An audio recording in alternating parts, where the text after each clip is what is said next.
Всички ти ще ги цънкаш. Айде всички ги цънкай. Не, Браво. А какво се правят, мамо, яйчицата? А? Чук-чук ли? Целуват, ето да. Ето така. Айде стига толкова. Дай на баба. Гори с него. Айде. Това за мен е много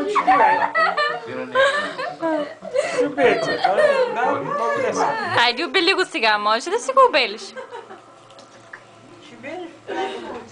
Давай на бати, да. Айде, тя почна да ми каже какво прави.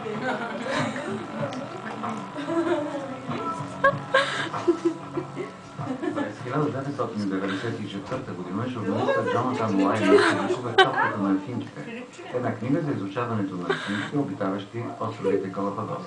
Тя печели наградата Пулицър.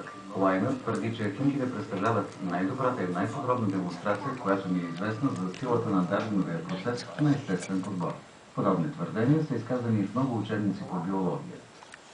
Галапагоските ефинки са един зрелищен пример за еволюция. Когато качеството на храната, или с други думи,